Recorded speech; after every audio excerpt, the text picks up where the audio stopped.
I remember getting one of my last chemo infusions in 2007. As my nurse was accessing my port, she was staring at my face intently and puzzled, which of course made me freak out. I couldn't figure out what she was staring at, and I kept asking her, what's wrong? It's eyeball cancer. I have eyeball cancer now, don't I?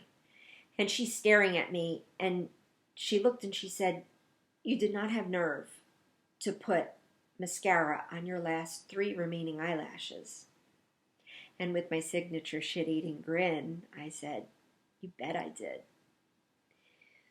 I look at Lifetime TV as cornering the market on movies that depict the bold, despondent chemo patient, barfing uncontrollably, unable to put away groceries or mother her children. But that's just a director's snapshot of the reality of being a cancer warrior. Having traveled the road twice, I will tell you the second time is both easier and harder than the first time. Easier because I knew what to expect, and harder because I knew what to expect.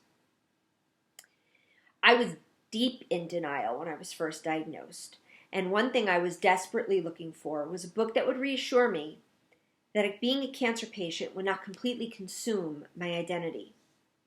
I needed to know I would laugh again. I needed to know I would be somewhat normal again for me.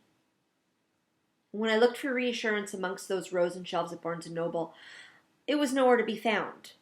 There were a lot of books telling me what I should be eating, how to eliminate stress, how to medicate, how to meditate, and many that espouse the virtue that cancer is a gift that I should embrace. Ew, not happening. Cancer is not and will never be considered a gift. Gifts make people smile. Cancer makes people cry. Many books advise that I slow down and think about taking a retirement package. My kids were 9 and 11. Retire? I think not. Didn't anybody realize that young women got this too? I chronicled my experience throughout my treatment and eventually published a book called Does This Outfit Make Me Look Bald? It was published, and at that point I realized I had written the book I so desperately needed to read 5 years earlier.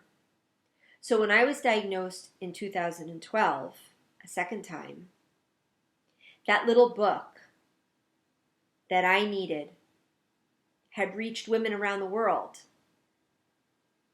that then became an army that supported me through my computer screen and email and texts.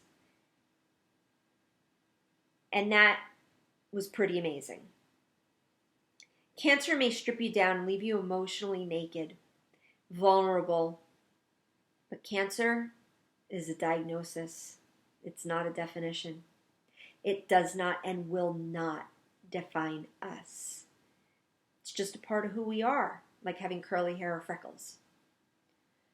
So will your nurses mock you if you show up at chemo with mascara on your last 3 remaining eyelashes?